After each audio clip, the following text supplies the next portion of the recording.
All right, so first off, all praise to Yahweh, in the name of his son, Yahweh Shai, in the name of the Holy Spirit.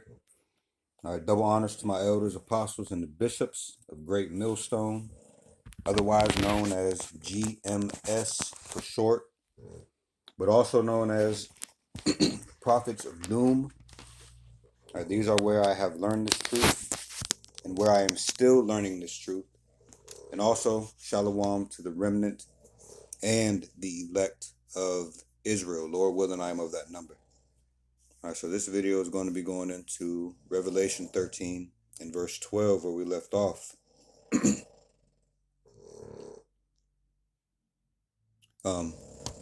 Just to get a little bit more insight on, and he, being this beast, exerciseth all the power of the first beast before him, and causeth the earth and them which dwell therein to worship the first beast, whose deadly wound was healed. All right. This video is similar to the last, where we watched a couple videos online.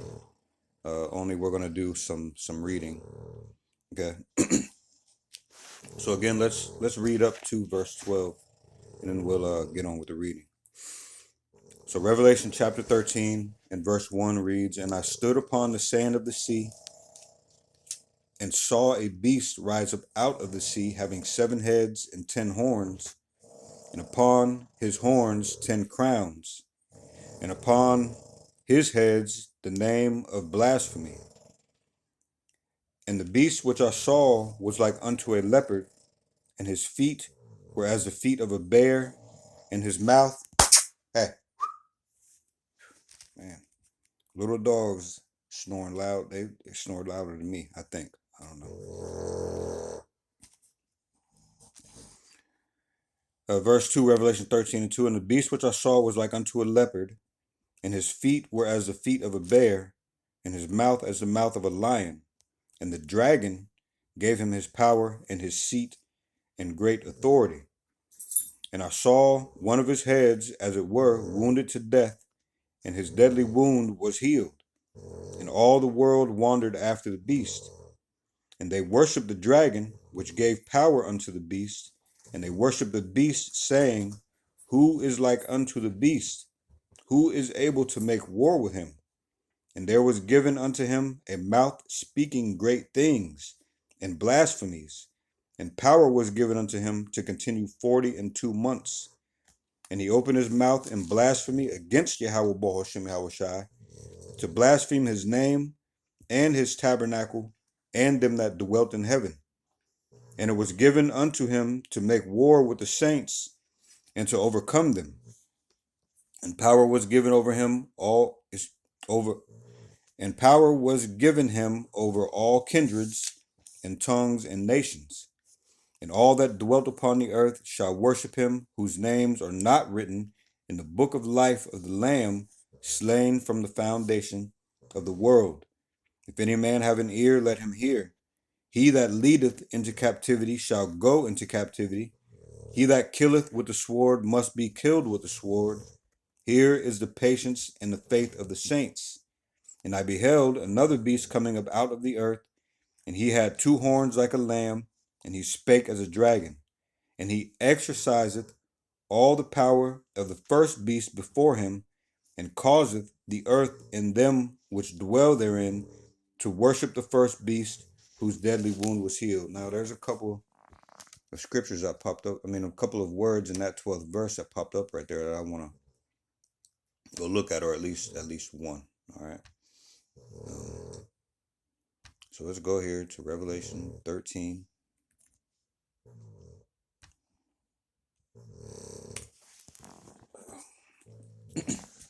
Verse 12.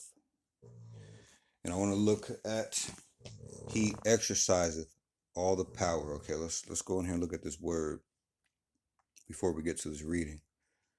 Okay, that word exerciseth and causeth.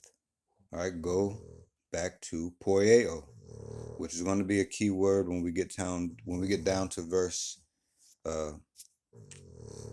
16. Okay, poieo. But let's go ahead and get this definition now.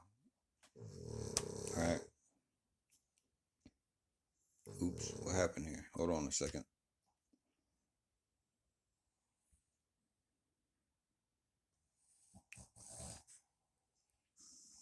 Strong's G 4160. Poyeo. Poyeo. All right, to make with the names of things made, to produce, construct, form, fashion, to be the authors of, or the cause. It says to make ready, to prepare, to produce, bear, or shoot forth, to acquire, to provide a thing for one's self, to make a thing out of something. All right. It says constitute or appoint one anything, to appoint or ordain one that. All right, to declare one anything, to put forth, to make one to do something. Okay. So now, what I want to do here is go, and we heard in the previous video about Rome. Okay. So we're gonna read some more. Okay. So I asked Google, explain the Renaissance period in simple terms. All right. And it goes into or does it? Yeah, it goes into the meaning of the word Renaissance also, which is key. All right, it reads the Renaissance was a European rebirth, because that is what Renaissance actually means, rebirth. All right, what was it the rebirth of? Okay, the European or the Edomite Empire. All right, the Edomite Empire. Its philosophies, its thoughts. All right, starting with the Greeks. Okay, this is why in verse 2 it tells you of Revelation 13, and the beast which I saw was like unto a leopard, referring back to the Greek Empire. This is also why there is a quote or a saying or an idea here in the Western Empire, and even some of those European countries in the East, that the Greeks are the beginning of civilization or civilization. Okay. So it says the Renaissance was a European rebirth of culture. Remember, Edomite culture, all right? Art and learning between the 14th and 17th centuries, following the Middle Ages. Now, what also is important about this is we haven't got into it yet, but Revelation 20, let me get a verse from there really quick. I'm going to go down to the 7th verse, Revelation 20 and 7. It reads, and when that 1,000 years are expired, because Satan, or the man who comes to do the workings of Satan, was put away, all right, the Lord put a block on him, basically, where he couldn't deceive. He couldn't go out and lie and deceive, all right, or get into power, all right. So again, Revelation 20 and 7, it says, and when the 1,000 years are expired, Satan shall be loosed out of his prison and shall go out to deceive the nations. Okay, this is where the healing of that beast, the head of the beast that was wounded. This is where the healing started. All right, this is also the time of Satan being loosed out of his prison to where he could go out and deceive. All right, this Renaissance period. Okay, so keep that in mind while we're reading this. The Renaissance was a European rebirth of culture, art, and learning between the 14th and 17th centuries, following the Middle Ages, which were also the Dark Ages or the Byzantine Empire. Okay, it was a time of great change, marked by a renewed interest in the ideas and achievements of ancient Greece, that leopard, all right, and Rome. This rebirth led to major advances in art, science, philosophy, and exploration. Now, I don't have the video here to pull up, but I remember, and Lord willing, I'll be able to find that later, all right, or at some point. But there was a woman who was it seems to me like she was a historical buff. I can't think of her name either. But when she was reviewing the Greek Empire, the Greek and the Roman Empire, when she made it to the Rome section of her videos, she said that back then when Rome had defeated the Greeks, people questioned who won the war. That's because the Greek culture sat so much in place with, or they absorbed so much of the Greek culture, they being Rome. All right, so people questioned who won that war. All right, Rome did indeed defeat Greece, take down Greece, but all right, they absorbed so much of the culture that people questioned who won really. Okay, that's just like in these days. All right, the Lord is going to win this war. All right, it's written. All right, but in this day, people question. All right, who is winning, because this place is ran by wickedness, but they don't understand that these things are written. Right, the Lord had it go this way for His elect and His remnant. Okay, for His elect and His remnant to learn a lesson. Luke 21:15, really quick. We know this. We know this to be true. All right. Hold on a second. Luke 21:15. Because we are the only ones taking heed. All right, to the Lord's word. This is another thing that proves ultimately that these were only written for us. Yes, just like a brother titled a video, um, everyone, the Bible was written for the prophets. Everyone else just has one. Okay. So Luke 21:15, for I will give you a mouth and wisdom, which all your adversaries shall not be able to gainsay nor resist. You cannot overcome the truth. The truth is the truth. Okay. Doesn't matter how many emotions you try to pour into that. The truth still stands. Okay. All right. So, key aspects of the Renaissance.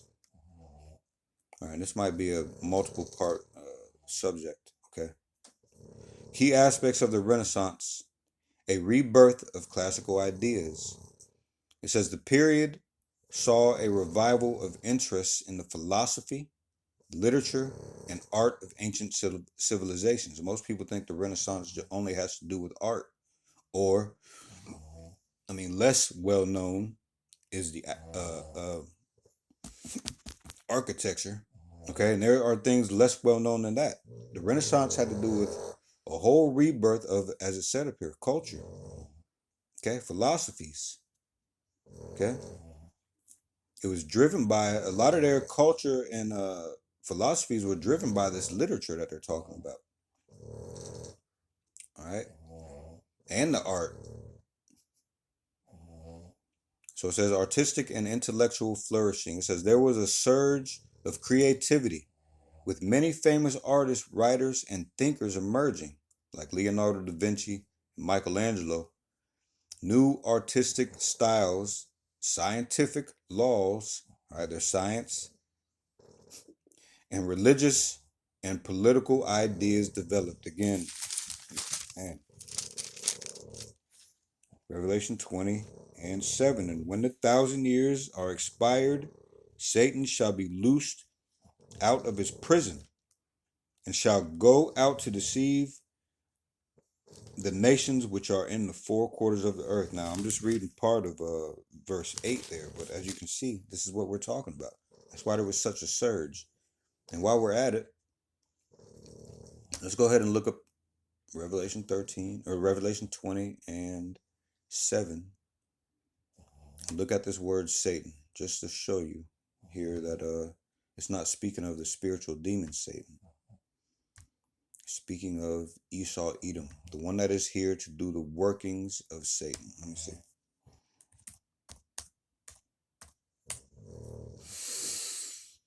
Revelation 20:7. And when the 1,000 years are expired, Satan shall be loosed out of his prison. So let's go in here, look at the interlinear of Satan. Here's the word. Strong's G 4567, Satanas. Satanas. Satanas. Thayer's Lexicon. Satan. Satan. All right. It says adversary. Yes. Still speaking to Esau. One who opposes another in purpose or act. The name given to. All right. It says the name given to the prince of evil spirits. All right. This is not who we're speaking of. The spiritual demon Satan. All right. Name given, or prince of evil spirits. All right. The inveterate adversary of Yahweh and Yahweh Shai. All right. Let's see. He incites apostasy from Yahweh and to sin, circumventing men by his wiles. These all fit. All right. This man. Okay. These all fit this man, but also the Lord. He works for the Lord. Right. The spiritual demon Satan works for the Lord, and these people worship that power, not knowing that power works for Yahweh Baal Shem Yahweh Shai. And I'll give you a quick verse. All right, now hold on. At the bottom of this Satanas or Shaitan definition 2, it says a Satan-like man. All right. So we are speaking of a man here. Strong's definition. It says the accuser, i.e., the devil. All right, the deceiver, the accuser. Now, before anybody gets their panties in a bunch,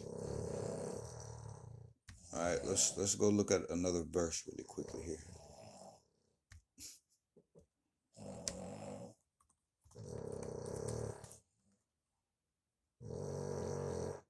Let's look at this verse.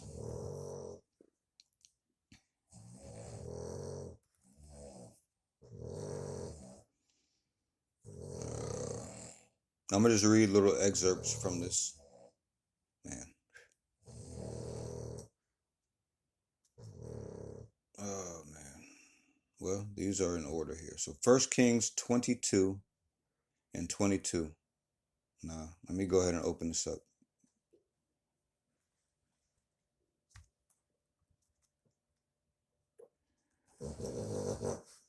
Let's see. 1 Kings 22 and 20.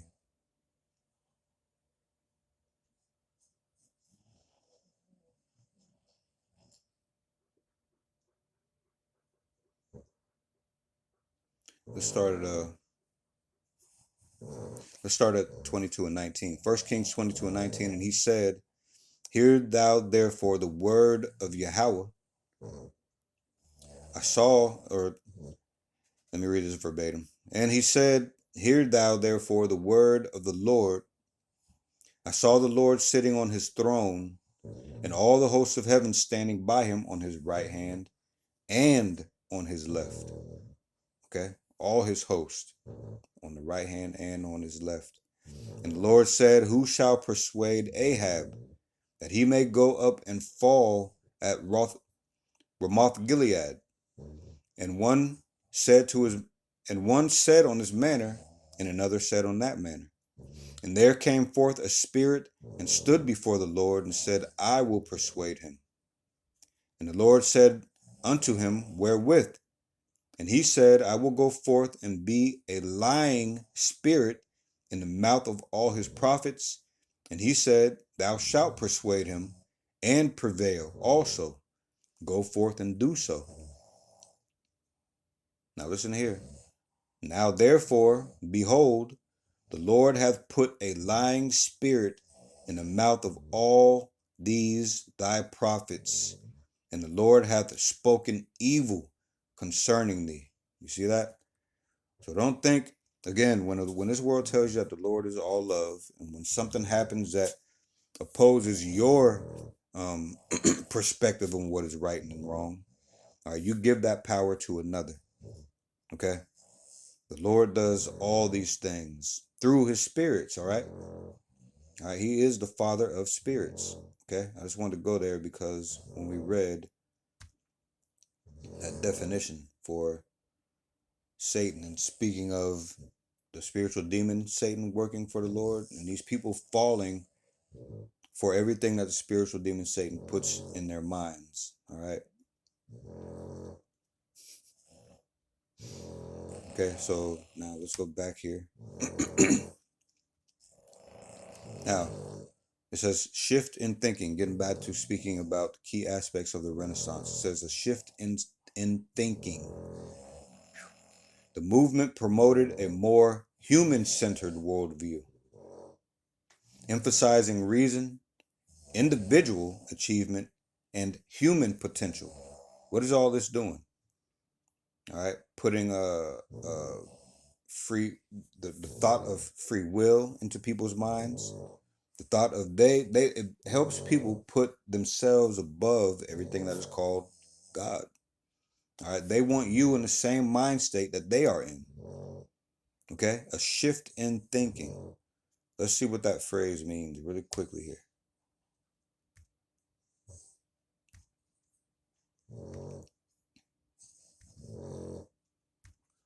What is meant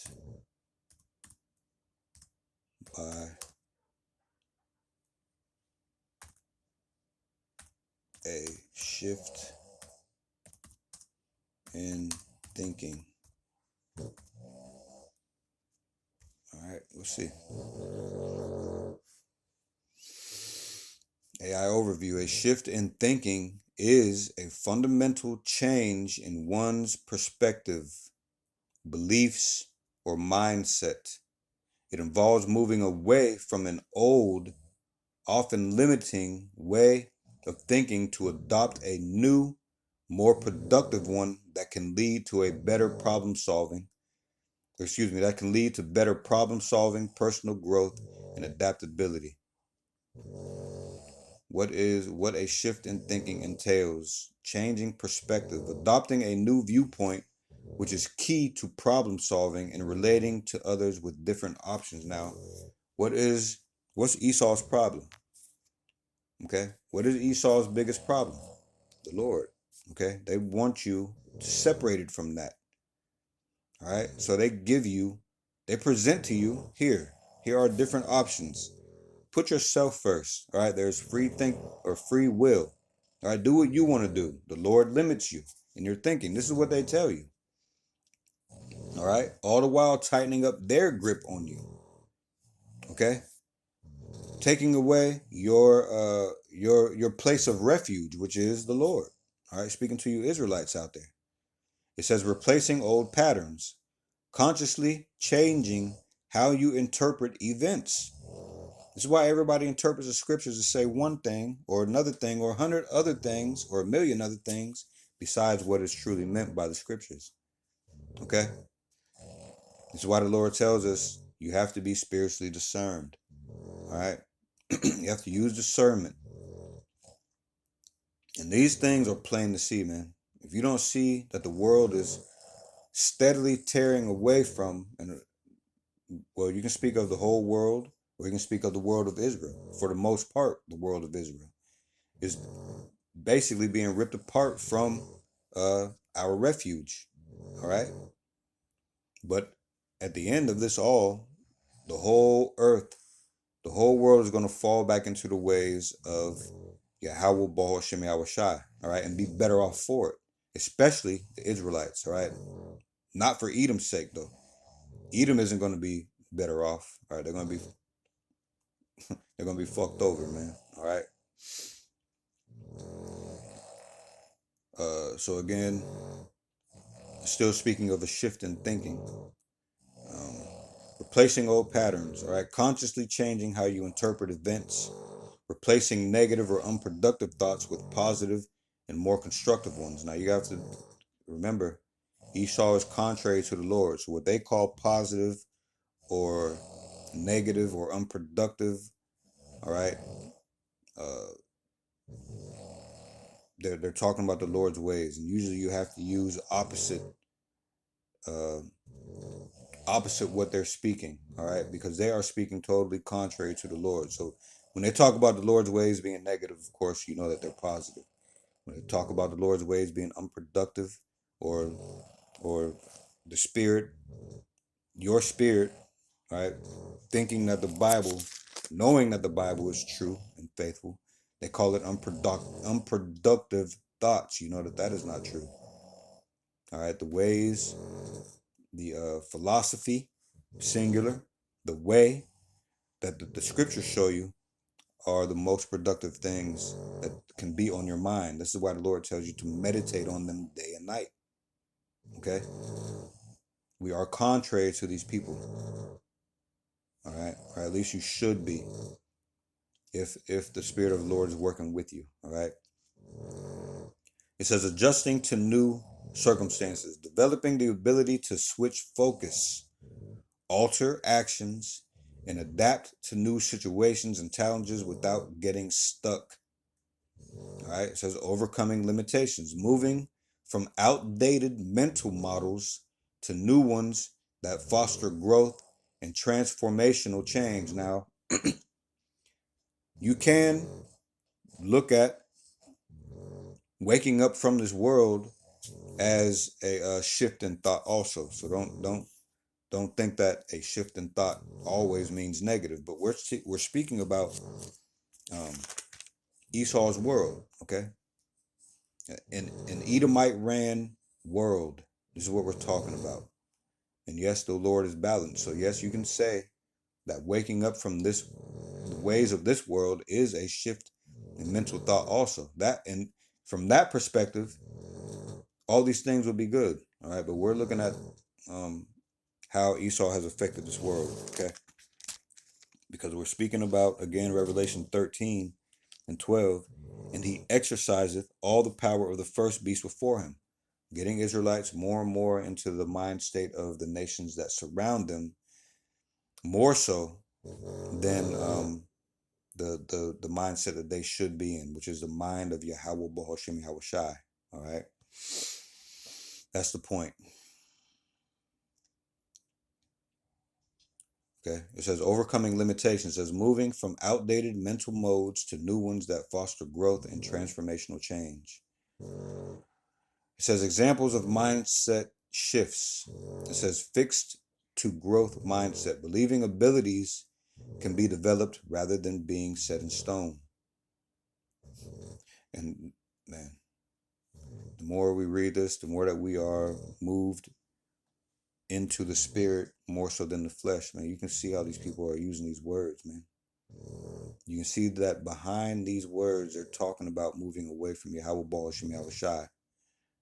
All right, in a slick manner. These people are slick. All right. So another example of a shift in mindset says scarcity to abundance mindset, viewing resources as plentiful rather than limited. It says focusing on what is going wrong versus exploring new opportunities that could arise from a situation, seeing oneself as responsible for one's life and outcomes rather than a passive victim of circumstance. And you see here, this is exactly what they're talking about. All right. But be balanced with that. All right. A shift in thinking can be good if you're talking about the shift from being in the worldly mindset to now being in a spiritual one. All right. But you have to look at it the other way also. You have to look at, is this them talking about a shift in mind state from leaving the spiritual mindset and going into the more carnal mindset? All right. That's how you have to look at these. These people are slick, and they will come and take away that seed that the Lord has planted. All right. If the Lord gives them the power to do so. Okay. If the Lord gives you the power to keep hold of this spiritual seed that he plants within you, then you're all right. All right. So we are going to get back to the reading about the Renaissance, but I'm going to cut the video for there for now. Lord willing, we'll be right back with part 3 of Revelation chapter 13 and verse 12. All right. So with that, I hope this came through as sincere and edifying. And all praise to Yahweh, in the name of his son, Yahweh Shai, in the name of Holy Spirit. All right, double honors to my elders, apostles, and the bishops of Great Millstone, otherwise known as GMS for short, but also known as the prophets of doom, These are where I have learned this truth, and these are where I am still learning this truth. And also shalom to the remnant and the elect of Israel. Lord willing, I am of that number, and Lord willing, we'll see you in the next video. Shalom.